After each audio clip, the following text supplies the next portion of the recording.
You're watching This Is a Point here on AM Live.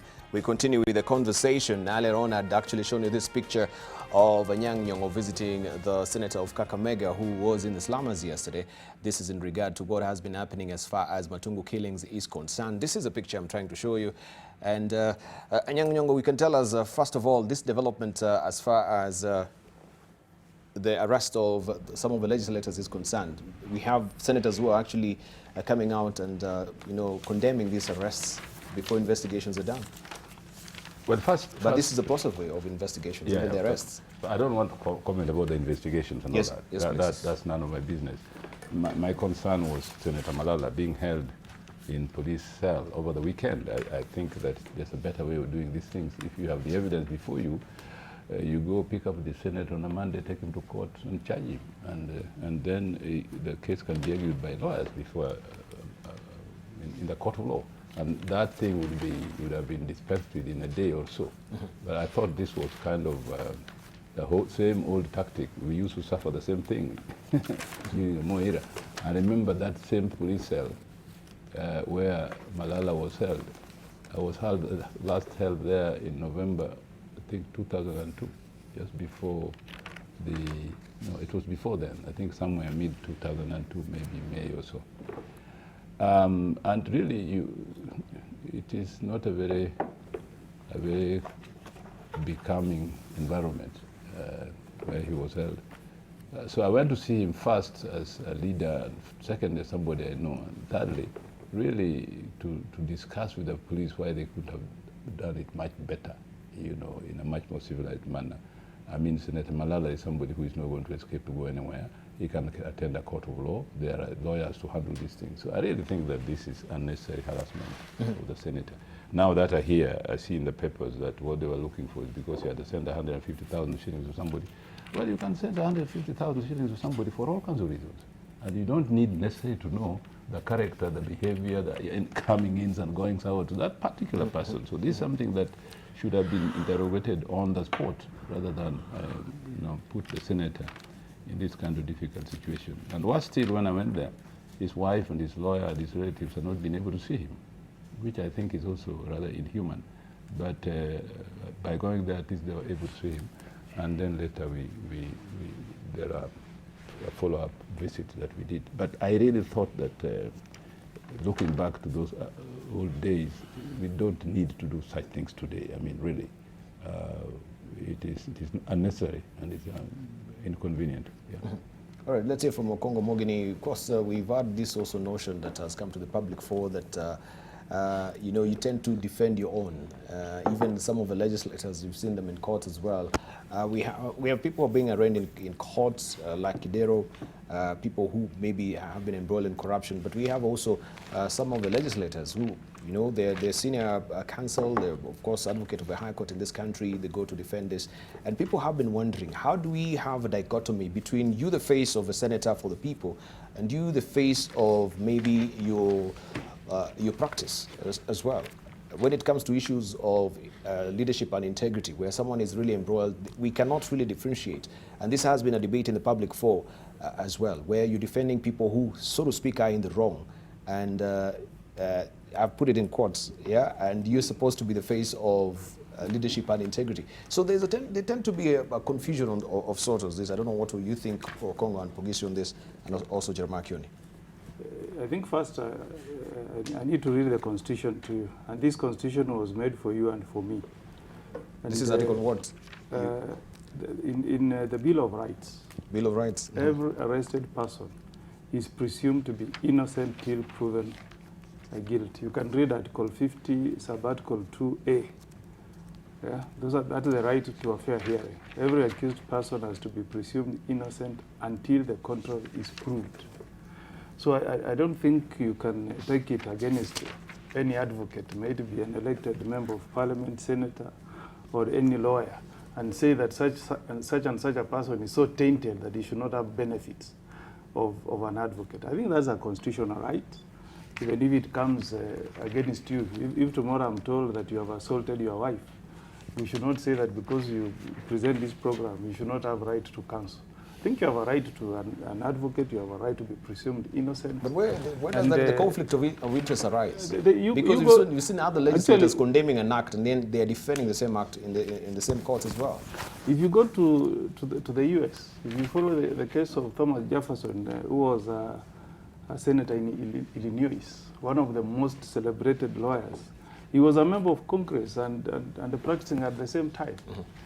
So I think this is something that has even happened in other jurisdictions. It's not something that you can take against lawyers. But I think you want to divert the discussion from what we have seen being vested against Senator Malala.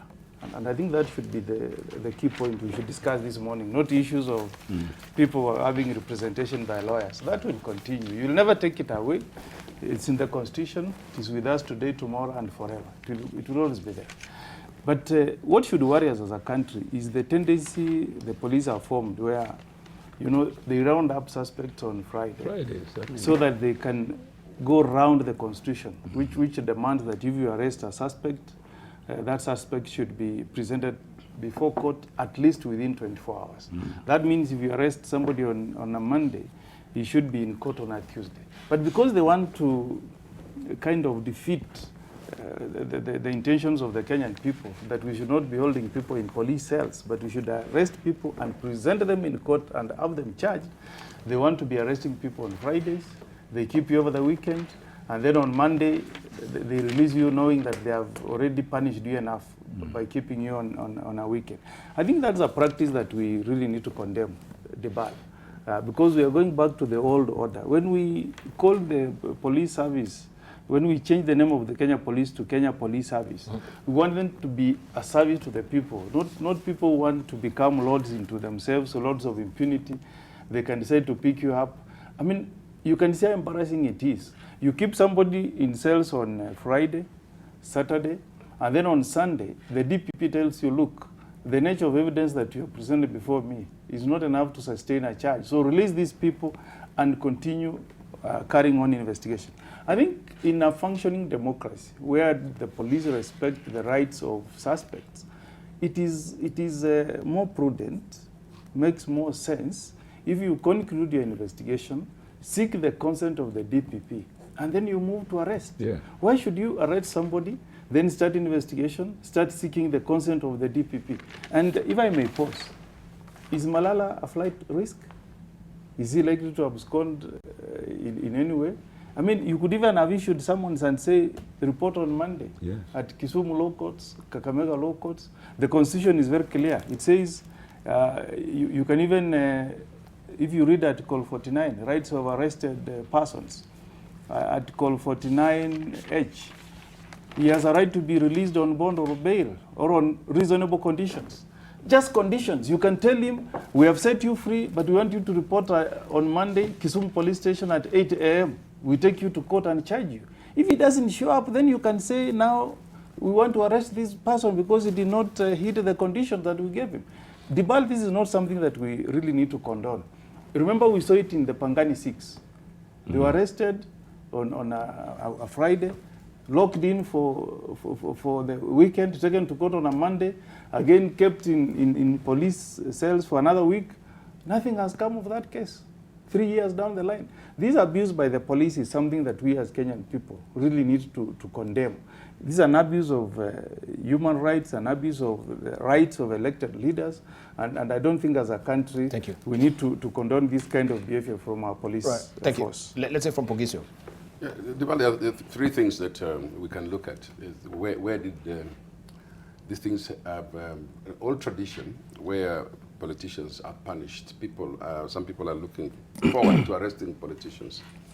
But the duty of the politician actually is such that he should be given that kind of the right treatment, not necessarily, not only the politicians, I think Kenyans generally. But have we reached a point where in our culture you can be told, just report the police station and you do report? Maybe not. Maybe we should develop a culture of what to call the rule of law in this country, which everybody participates in and everyone buys in, so that we don't have to be arrested to get to the police. You just go, take yourself there, if you're asked to do so. But secondly, there seems to be total confusion because there's no coordination apparently. Why would the DPP have an opinions different from the police and yet they work for in the same direction? That weekend, there was hype about arresting very many politicians. I mean, very many were arrested that weekend, including former cabinet minister. Mm-hmm. And then within a few hours they were released because of DPP said that these charges do not warrant people being concerned. Well, why would they not in the first place have coordinated themselves? But honestly, there are also politicians who just enjoy getting in trouble. And I'm not speaking for Malala, I'm not speaking for Malala, but there are politicians within this context who just get in trouble every day or every weekend. And they just look for that kind of trouble. And is this to gain notoriety? I don't know. I mean, the people were just elected, and they were elected, and they were never people of honor, even when they were being elected. And it's amazing that Kenyans sometimes know exactly that they're electing people who have no honor, and then you call them honorable. You know, being honorable is not a baptism. You don't get the name honorable. It's something innate. It's earned. And I think also saying this to politicians, let's also carry ourselves in a way that does not bring us into this kind of disrepute. Mm-hmm. Yeah. All right, let's hear lastly from Jeremiah Kioni. Thank you, Dibal. You know the Bible. The Bible, there is a verse in the Bible that says that when the hour of reckoning comes, you'll be asked, or it will be said that I was sick. You never came to see me in hospital. I was in prison. You never visited me. I was hungry. You never gave me anything to feed. So I think we should never feel or condemn any person who goes to visit persons in such situations. Because whether a politician or not, if you're hungry, you will need somebody to help you. And if you are sick, you need somebody to comfort you. Equally, even when you have been put behind bars, you need somebody who can talk to you from this other side of the world. Like you can see Professor Nyong'o on this side of the bar and of the bars, and the person in police custody on the other side. So I think that is something we should not condemn. And I think we should, again, take it from what Professor was saying. He was not there to deal with the reasons why they had been arrested. Is how, why now, and of course, perhaps the person behind the bars may want to send you with a word to the family and the rest. So that's a humanitarian thing that we need to do, and we need to be to encourage it to happen. Mm-hmm. You don't. If you have a person in hospital, you not say, I'm not going to see this person in hospital, he was my enemy. He is in ICU, unless you are wishing him death. These are things you cannot do as a human being, and I think enough of that. The other aspect is this. The Kenyans in Daragwa are being arrested on Fridays because they have committed one or two offenses, or even being in the wrong place at the right time, or the right time at the wrong place, whatever. And when we then say we as leaders should not be arrested on Friday, but the good people of Daragwa are arrested on Friday and there's nobody who complains about them, again, we really need to balance it out. I think we need to be careful so that we don't seem to be treating some people with preferential treatment. But having said that, and like Senator Malala has said, these individuals individuals who are known where they are. They can always be called upon to appear in court or appear in the police station in another day. So we must make sure that the police are not also using this as a form of harassment. But to condemn the police, I would be careful, because I only want to condemn the police if they have acted outside the law. If they have cleverly seen a way of going around some provisions in the Constitution, unless we improve them to make sure that they are not going around that provision in the Constitution, it will be difficult for us to condemn them. And I think it is also not useful to have that blanket condemnation of the police force, blanket condemnation of politicians. It is not helping this country. There are some very good police officers who will wake up when you are under distress. Mm-hmm. And they will leave their children, maybe even a day old, or even their wife delivering, mm-hmm. to come to their aid. And for the sake of that one police officer, we need to be careful with how we we talk about them when a bunch of them behaves badly. But having said, I think Mr. Dibala was about to just say, Mr. Speaker, sir, I think it is. You look like one. It is important. I have my standing orders to here. know this, and I think the Pogizo has mentioned. You remember when we had the handshake last year, March? Yes. It was like a death knell to some politicians' career. There are some politicians who came to the limelight and are even occupying offices today on only one account. They knew how to insult others who are in position of authority. And they were given votes because they could insult better than others. Now that we have the handshake and there is calmness that side, and they have lost themselves, and you'll find them, some of them in Kiereweke, others in Tangatanga, still looking for an opportunity to insult a person on the other side, because that is what is in their DNA. Equally, like the Senator Pogizo has said, there are some of us who are elected on account on how much trouble we can cause the police, or just being rabble-rousers. And when that happens, then of course we cannot be very busy all over the weekend looking for where is it that they caused trouble and they were arrested for us to be there. So it's really a mix of things. But the bottom line is that the DPP needs Otto to do his work, his prosecution, and leave investigation to another arm. He seems to be directing investigations more than it should be done perhaps by Kinoti, which I think eventually may cause some trouble. I wonder if the senators also will actually do the same for Moses Wetangula, who's also embroiled in this fake scam, fake gold scam as well, right? Yeah, we don't know how this will also pan out, but now, I don't know. Okongo Mogini, you can tell us. Even if we don't do it, what I can assure you is that if any charges are preferred against Wetangula, there will be a lawyer appearing for him somewhere. And you can't condemn that lawyer, if it be an elected leader or just a lawyer out yes, there. and I'm sure, of course, that's a constitutional right. You've come across, of course, this particular clip. It's been played in some across the media houses, even a nation media house as well. And this cannot be presented as a material evidence in court. What? That particular clip or that particular voice until it is authenticated. And I wonder, from all, all and sundry, who they've had Wetangula before, I don't know. Maybe you can tell us that particular legislation, because this is a tripping wire. Even it has been difficult for the National Cohesion and Integration Commission, who they've always said now that cannot be presented as a material evidence in court. We've had the clips from television, from radio, or maybe you have those audio clips as well, but you cannot present this as material evidence in court when it comes to issues of... No. I think you're getting it wrong. What the Evidence Act actually says is that there are procedures you must follow. Yeah. It's not that you can't produce that clip. It's just, because of safeguards, you don't want just any clip to be thrown into social media, then it's admissible in court.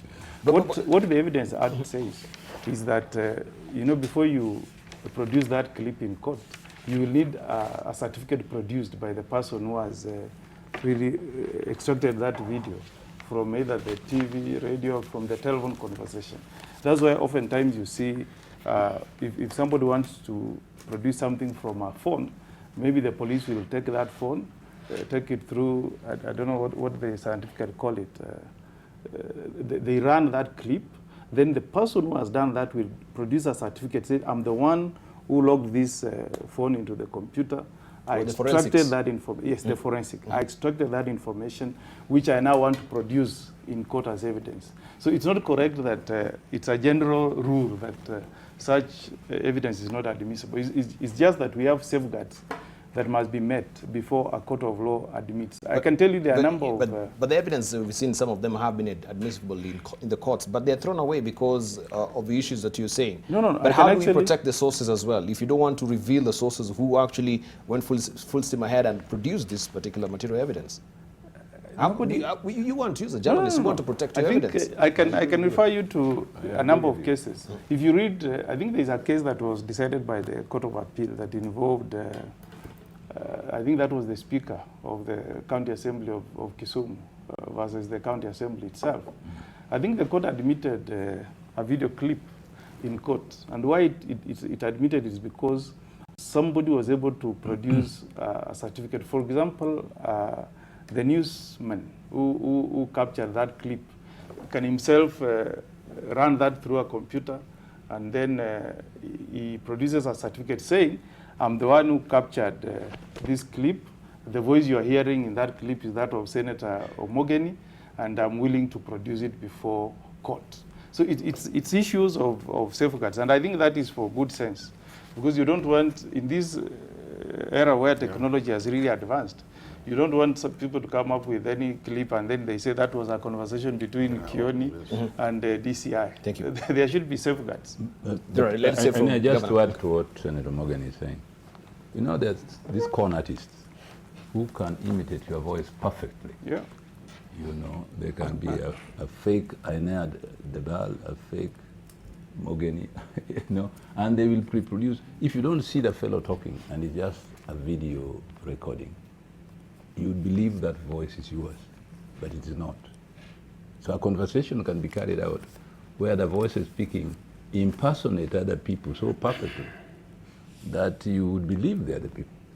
And you haven't seen this in TV shows where comedians imitate others. I've seen a comedian imitating President Moi, and you would believe it is President Moi.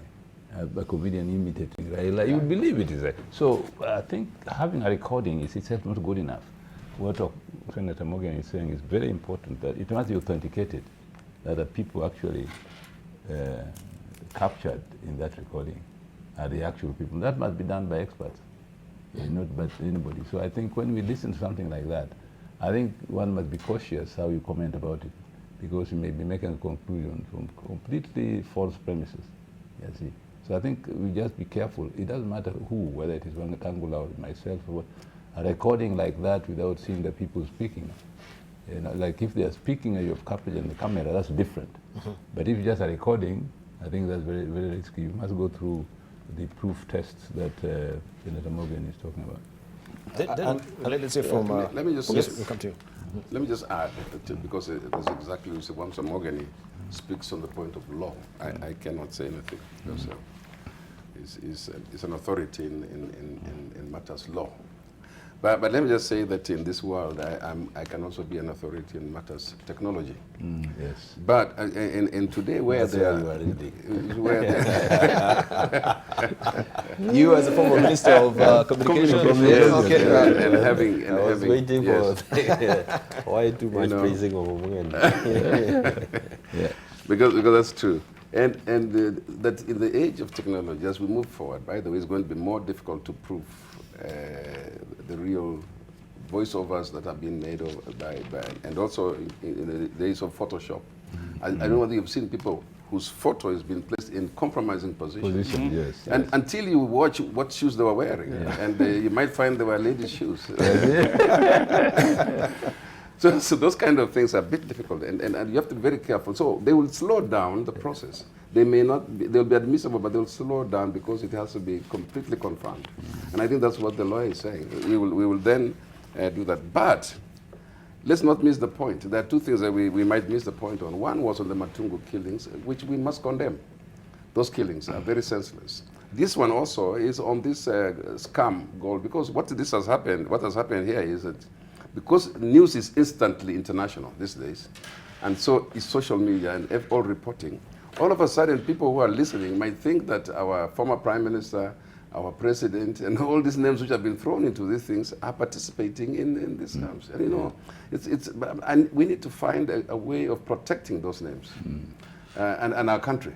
Because somebody can just take those names and think that's the business they're doing instead of running the country.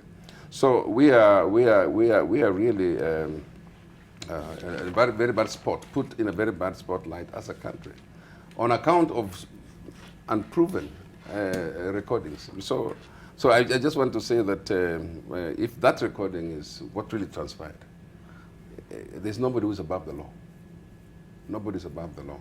But on account of just airing it and spreading it and it gone wild, it's gone everywhere, it's not very good. Now, I can see politicians over the weekend are apportioning already saying, speaking about, I think it's the Tanga team now accusing the Kieleweke side, oh, finally we got something on you. So, it is actually, it's a very wrong competition. What are we competing over? The mudslinging. Of course, it's a mudslinging. This is a corrupt leader. We've always pushed him to the corner. Now we've got an afforder. Exactly. Yes, and we can throw this mud on you as well. This issue of the clips, electronic clips, Dibal and my colleagues, it's an issue that and I hear and agree with what my colleagues have said. But we must make sure that we also don't kill evidence that could have helped us deal with some of these heinous crimes that are happening in this country. And I have looked at this Evidence Act, and I think it's section 106 or thereabout. And to me, it seems to be running. It's like it is also qualifying Article 159, which was meant to deal with the technicalities when you go before a court of law. And I think the very stringent requirements that are there before such a clip is admitted in court are actually being used to delay some of the fights that we have that will be helping us as a nation. So I think it is an area that calls for reforms, amendments to try and improve, not to, of course, being conscious of what has just been said, that we have people who can also use it wrongly.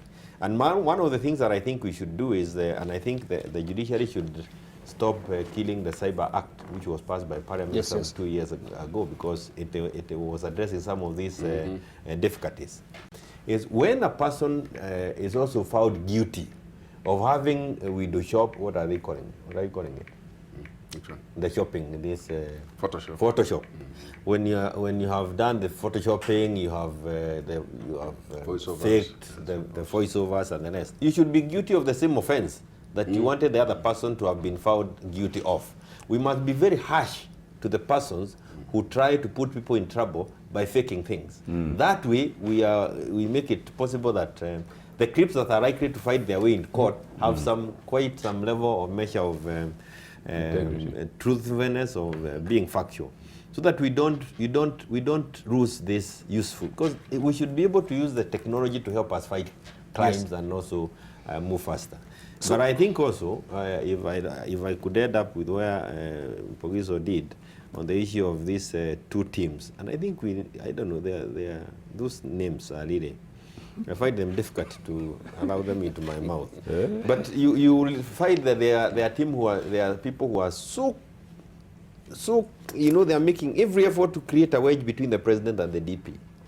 Every day you are trying to create that wedge. Okay. And I think eventually it will hit either of them. But what I was really struggling, and it has been exercising my mind as well, is the fact that we have this particular private conversation that is in the public domain.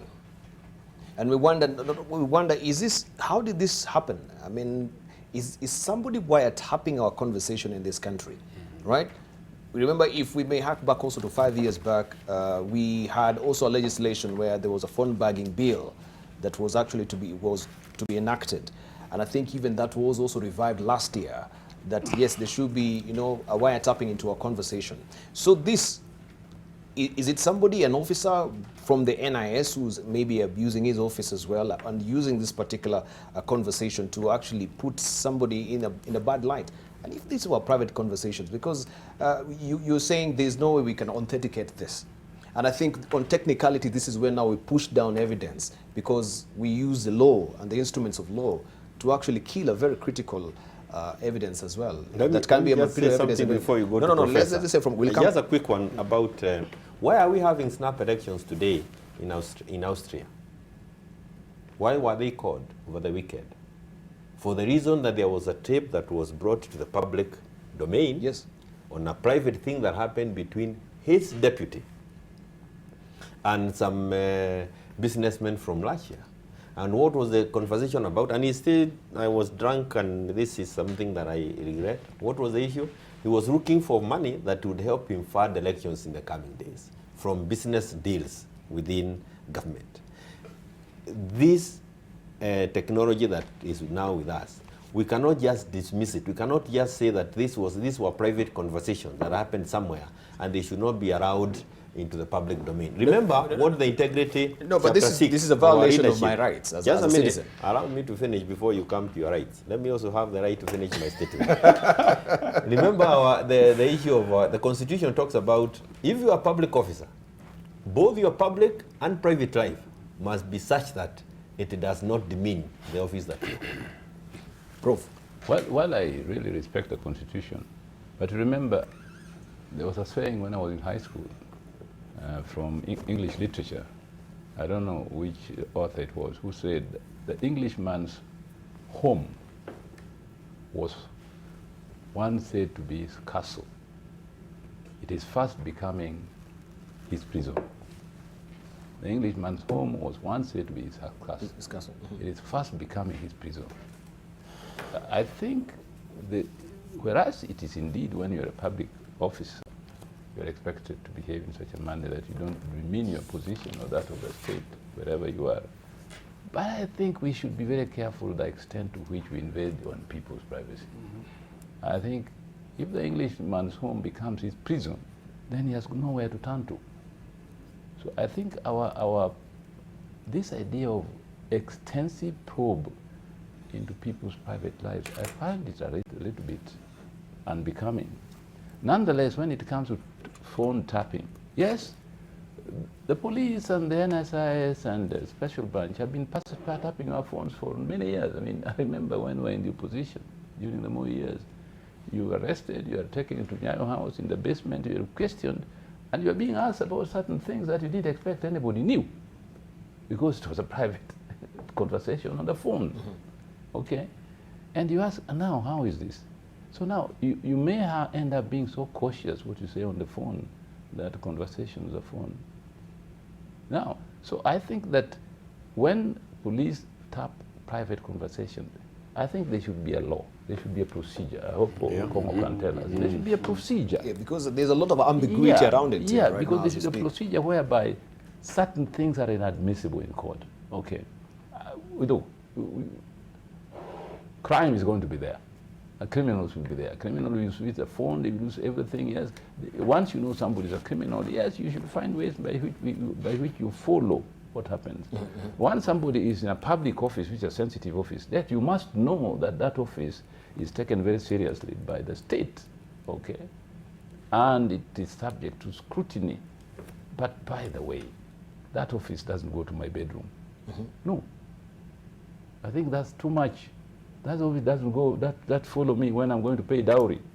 You should tell that to Jeremiah Kioni, because it's when I'm going to pay dowry in Kakamega, Yes. for a lady we want to marry. But if you're paying dowry, No, Professor, in Kakamega, with the fact that you took from the Ministry of Health, No. I'm From not the saying- CDF. No, that- from the CDF. no, that's another thing. That is easy to find. Yes. But once you get there and I'm sitting down and we're negotiating dowry, and that's not something that the police should be listening to, how you're negotiating dowry. No, that's a private enterprise, a private initiative. So I'm just illustrating that really There is a limit. there's a limit. The saying the Englishman's home was once supposed to be his castle, it is fast becoming his prison. We must pay attention to. Yeah, I Right. agree.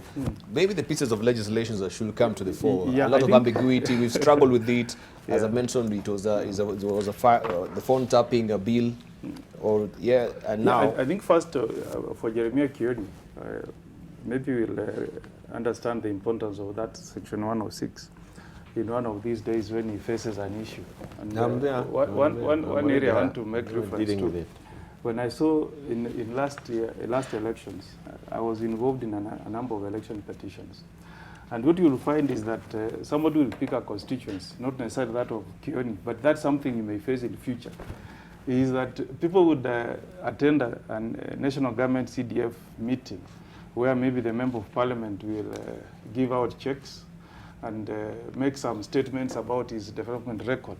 And one of the people in the audience will take that voice recording. Yeah. And then when you win an election, they come to court and say, I recorded Mheshimiwa just before elections. He was campaigning using NGCDF, and I want this clip produced in court. So, Kioni may think that these recordings will only affect him if he is facing a criminal charge, but they also affect us in other civil realms of life. So we need to have safeguards, maybe in criminal or in civil proceedings. But I think, Dibal, some countries like, I think the US, after the 9/11, that's when they really opened it up in invading people's privacy. But they went through a legislation. They enacted the United States Patriotic Act, which clearly gives instances where the police in the US can invade somebody's privacy. And even then, the safeguards are really there. For example, if they are coming to look at the conduct of a student in a certain university, there are safeguards that the principal will not disclose that to the student. This information will not be released to the public. Even the recordings between an investigator and somebody who is being investigated in the US will not be released to social media. So there are safeguards. If you go to issues of raiding people's homes, like what we see in Kenya. You know, in Kenya, if people are going to raid Kioni to look at how he uses his NGCDF. Why are you not using Pogiso? Pogiso does not have that. You know, what they will do here, like what you saw in Honorable Waiguru, is that the investigators will tip the media, maybe Nation, KTN, and tell them we are now going to raid so and so. Yeah. Even before that evidence has been put into test, and the DPP has given consent to prefer charges. Yeah. What they do in the US is that they will allow you to go and raid maybe Professor Nyong'o's house, but they will not allow the media to accompany you, take photos, and release that information to the media. And that's for good measure, because an investigation may not necessarily lead to somebody being charged in a court of law. Exactly. So I think the challenge for us as leaders is that even if we want this, this technology to assist us in fighting crime, we need to put safeguards in place. Let me give you an example like your phone. If we take your phone today, Dibal, we don't know whether you have a girlfriend where you are sharing some SMSs, some romantic communications. The phone nowadays carries, it's like all your financial transactions. Yes, I'll be able to know how much you have in your bank, if you have been sending money to your girlfriend, all that information is there. And I think it's not fair to the Kenyan people for all this information to be taken away. Then tomorrow, you find it in Citizen Weekly. It's not right. So we need to have safeguards in place that if we receive this information, then there is a way we'll protect the privacy and the image of that leader, and that we'll only use it if it becomes necessary that this person will be charged in a court of law, and that this evidence is going to be produced in proving a criminal case against that person. Like what Kioni is saying, that somebody has withdrawn money from maybe NGCDF to go and pay dowry in Nyanza. So I think those safeguards is what we need to fight for. To fight for. And I want to also make an apology. You know, yesterday, and that should speak to us about these issues of opinion polls. You know, yesterday the opinion polls were indicating that the Conservatives were losing in Australia, 52-48. And I've just read the paper this morning to see that miracle win for the PM. Yeah, you got it wrong. It seems like the Conservatives turned it around and they won. So the message I'm making is that I think at times this issue of opinion polls should not really give an indication on which way our politics are going. We should learn from this case of Australia. Yeah. Maybe there was one constituency that was a critical factor. I've actually got a surprise that the Conservatives turned it around. Okay, did. Yeah. So anyway, everything has been said about this, but the idea of wiretapping, is an old method. It goes on anyway, even if you're sure this doesn't go on. Partly because it's difficult to catch leaders on many things. They think the best thing is to start somewhere. And so on. But the one thing we might lose in this matter is, and Kenyans must be aware that sometimes they drive politicians to all sorts of ways to make money, okay? And I'm not saying this was one way of making money, but there is the demand somehow that you must make money if you're going to run for elections. Now, these Kenyans can drive politicians to do that, including using CDF, including colleagues of governor here, trying to make sure that they retain their seats and so on, making more money. The only people who will never get anything to steal from are the senators, because there's no fund you're doing this from. We have nowhere to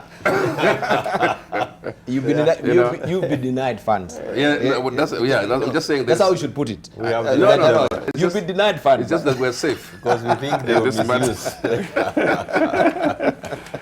But let me just say this, that in Kenyans, we've just talked about the criminal element of leadership, and now the pressure to get resources, what you call a war chest, and everybody's using all sorts of methodology. And so let's stop pushing leaders. Let's stop pushing leaders to the brink in terms of having, if I'm a party leader, I have to look for this money until, I mean, we have a very bad culture of being elected. And I think we should really, that's why I think even putting a cap on election spending, all those things that we do, at the end, nobody observes those. And so we need to really think, are we forcing leaders to go to the brink? Are we forcing leaders to look for money in all sorts of places? Is that why corruption is growing? Thank you. Right. But, Okay. let me just add to that. I think there are two ways by which we are forcing leaders to, and Jeremiah Kioni and I agree on this. One is this Harambee thing. Unless we do away with this Harambee thing, you will always be driving leaders to the brink. From the MCAs to the president, by the way. Nobody is excluded. Secondly, the presidential system itself. It is what makes everybody crazy about making money so that their man can win and they will eat. If you have a parliamentary seat like Mungani was saying, it is spread. Everybody feels that we must vet the party, we must get the right person here. You know, you'll find a constituency, businessmen coming together and say, let's support this party and let so and so now go to represent us. It becomes a much more communal effort. But I remember, Prof, also. So I think we seem to be just blinded with our history, that we cannot escape from this history. Yeah. And yet countries have been able to escape from their histories and turn a new leaf and develop much better. And there's plenty of evidence globally glaring us, telling us that the direction they are going will not take you anywhere. The US has had it for so many years and still they still have problems with elections. If that is the case, why don't we practice what has succeeded in less developed countries like Malaysia, India, and in much more developed countries like New Zealand and Canada? Plenty of evidence. Yeah. But Prof, if I may remind you, I think the late Assistant Minister of Interior then, that is Orwa Ojode, they'd actually come up with, I don't know, it was not really a legislation, maybe a policy, or it was just a pronouncement from the ministry that they shouldn't be, we should not really condone any Harambes. And also politicizing funerals, you know, sometimes you go to a funeral, then it turns out to be just a political platform all through. Maybe he was on it and he had something Let alone on it. the little Jordan. Yes. When I was a member of parliament, a member of the National Assembly, I had a bill, a motion, in fact a bill really, to abolish Harambee. It never went anywhere. When I came to the Senate, we had a select committee on Harambee. We produced a report and a bill, which passed the Senate but didn't pass the National Assembly.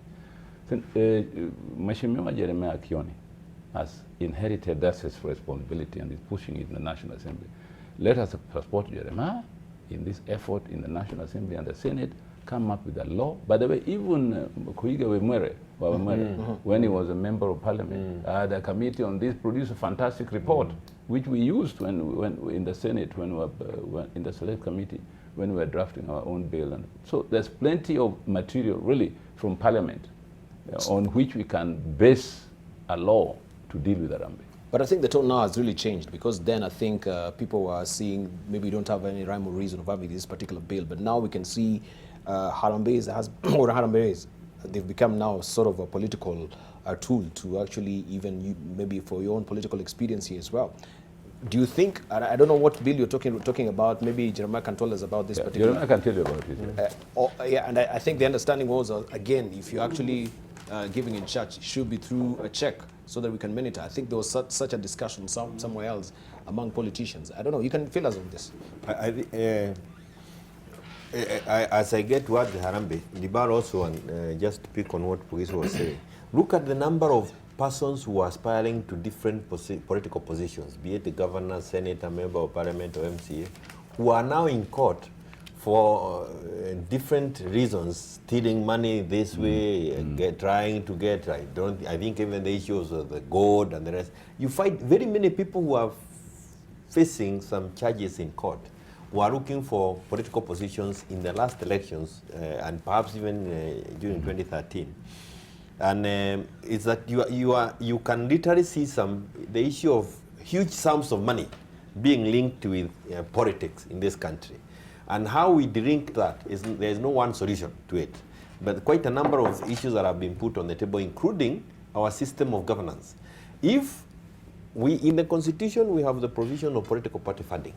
And I want to tell you that it will never make sense in this country for as long as it's the individuals who are going for those seats.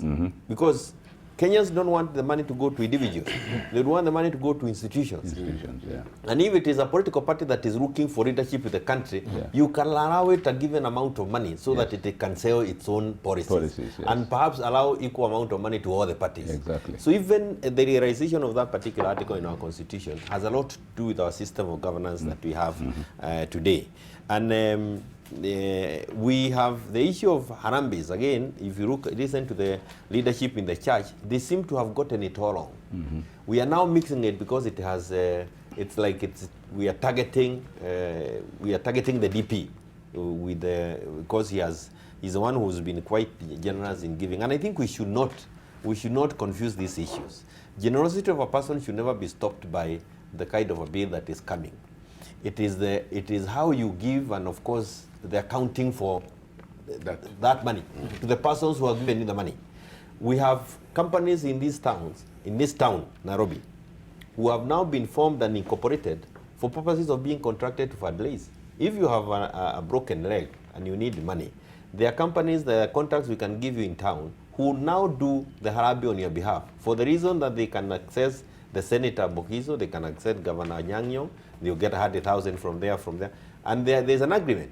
60% of money will go to that company, 40% will go to your broken leg. Harambee company. So you have the Harambee companies, and if we have to allow that line of business, we also need to regulate it.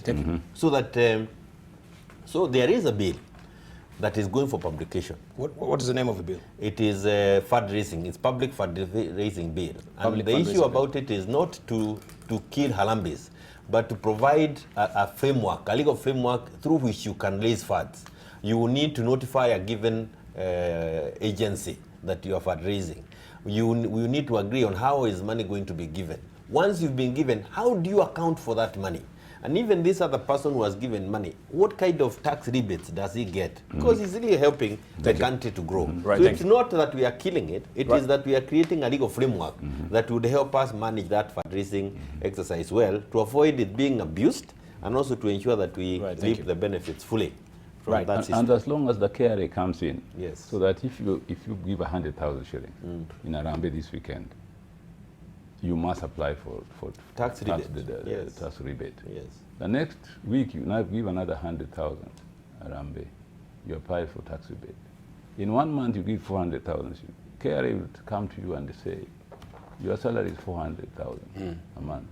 You have given it all to Harambee. How are you paying your bills? You know, it will supplement this kind of efforts. Yeah.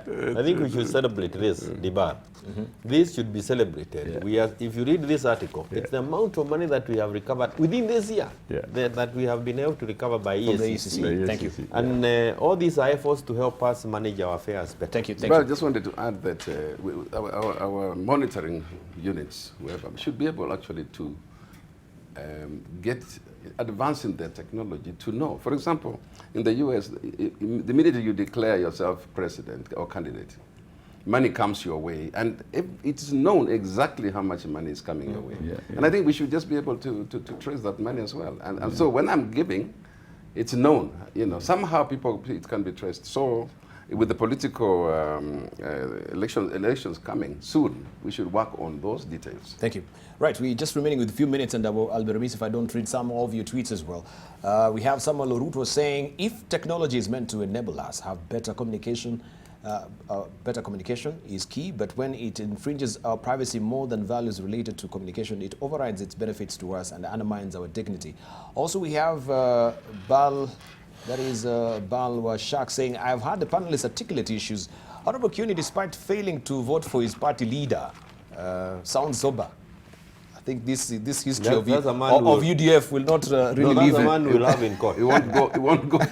We'll sue him. I need his details. Let politicians change the law police are using. As long as it's in place, the law won't be used selectively to favor them, thanks to Bill of Rights in the Constitution. Also, we have Dr. Marco Joke saying, your panel are so quick to defend their own, birds of a feather, sober and balanced from Pogisio, though the birds of the same feathers fly together. I think that is what he meant to say. Then we had Thomas Luangu saying, why is the political class too fast to defend one of their fellow when ordinary arrests are done on the course of investigations? Let them summon even those adversely mentioned in the fake gold scam audio recording. It shouldn't be selective. Abdullah Madambu is saying the difference between Kenya and India election is India election was free and fair, but in Kenya, then he gives the ellipsis there, alama dukuduku. Also, we have Kennedy Omogi, trustworthy elections run by untrustworthy officials, impossible. And also, Nyamogo Gogni is saying, I think we are 2 years away to the next general election, and like the Luo saying puts it, Tiendlong, Ibano Kichopo, Etienda Ora. He says you fold your trousers on reaching the riverbank in order to cross. Yeah. It's too early, and I think they are being anxious and over-expectant. Those are your reactions on Twitter there. Lastly, I just wanted to also pick up this particular, where did it go? This particular daily in the Standard, just to comment on it. I will be remiss because we want to pick also the brains of Professor Nyong'o. My technology is failing me a bit, but I'll try and force it. There we go. It says that MPs want states. There we go. Let me try and zoom out a bit so that you can see it clearly. MPs want states to. Yeah, because MPs want states to buy back KQ and create new holding aviation company. If nationalization process is adopted, the government will be forced to buy out 51.1% worth of shares owned by outsiders. I know we're stopped for time to actually talk deeply on this, but Professor Nyong'o, I know also previously when you were in the Senate, you were the chair of PAC, right? And this was on your table as well. But what do you think about this development, briefly, as we're When we up? discussed this as I was chair of the Select Committee to Kenya Airways, and we made a lot of proposals which the new board has been trying to implement. It is an interesting proposal, but I need to read in details what the MPs are saying. What we did propose then was that KQ and Kenya Airports Authority, with regard to Jomo Kenyatta International Airport, not other airports, should come together in a kind of joint venture. We didn't have the notion that KQ should buy off Jomo Kenyatta, Kenya Airports Authority. That was nonsense. They must come together in a joint venture to run the airport so that KQ can have the added advantage that Emirates has in Dubai and Ethiopian Highlands has in Ethiopia, in Addis Ababa, okay? So that when KQ uses Jomo Kenyatta as a hub, they bring passengers to Nairobi, or if they are in code sharing with other airlines, those other airlines bring passengers to Nairobi, then it's now the responsibility of KQ to fly those passengers to other destinations in Africa. At the moment, it's a very unfair competition that we are part of the Sky team, but what this other airline, KLM, can fly to Entebbe directly, Dar es Salaam directly, and so on. And then it limits the extent to which KQ can use this African route from its hub in Nairobi. Thank you very much. Let's get your closing remarks, Senator Kongo Mogini, briefly. Yeah, I think for me, this KQ thing, we need to be very cautious. Because, you know, when most of these state corporations were fully in government hands, they performed dismally. And privatizing them was a way of injecting new life to them and giving them management that could turn them around. So we shouldn't be in a hurry to say that KQ should revert back to the state. We should be a bit cautious. Thank you. Senator Pogisio. Yeah, you know, open skies agreements limit what kind of choices you have in terms of trying to help your own airline, because Africa now is a signatory to the Yamoussoukro Agreement and open skies and the one single sky for this region, for example. So everybody in this region can apply the routes that KQ would probably have had a monopoly on. And we are heading there. We are heading into this open Pan-Africanist agreements that are here, including now, of course, extending it to the rest of the region of the world. So I do think that one of the I was chairman of KCA that time when he was doing that, and I know we made our contributions that time. I agree that some kind of advantage must be given in terms of a hub. Thank you. But the routes, of course, are determined now differently. Finally, let's hear from Jeremiah Kioni. That Madera said that it looks impossible until it is done. We may think that it is not possible for us to hold an election like they are doing in India. We just have to have trust in ourselves, in our institutions. And eventually it will be done in this country. We have to keep at it, and we will eventually have an election that is not so controversial, that is full of tension, that takes the economy down with it. We just have to keep at it. And finally, the bad is that the freedom of the press that we have in our constitution is not meant for you. It is meant, we give it to ourselves. And it is upon you to inform us and inform us well. I say this because I know that we have to continue benefiting from the kind of coverages that you are doing. And I really wanted us to have an opportunity to celebrate this. It is something that is really useful, positive reporting. Thank you, thank you. And finally is to say that I think, I don't know for how many times. It's a wrong photo. It's a wrong photo. Oh, the photo is wrong. Yeah. The headline. Thank you. Let's leave it at that. No. We are winding up. Yeah, no.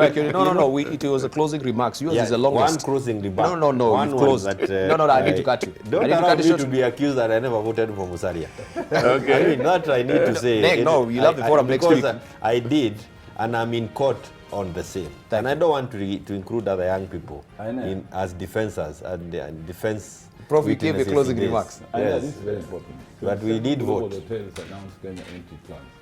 This is fantastic. Let me tell them that those plans should reach Kisumu. They should reach Kisumu. Yeah. Not just around Nairobi. Not just around Nairobi. Thank you so much. So thank you for your valued company. And just to read also, Musila Mwoki saying, if leaders did their job to spur economic growth, deal with corruption, etc., no Kenyan will follow them asking for fees et al. And also Biroki says, a leader is chosen to lead, not to impress. I want to thank you so much for valued company and also for our panelists this morning for that cogent discussion we just had. Also, for you driving the show with me on Twitter, thank you for your contribution. Really do appreciate it.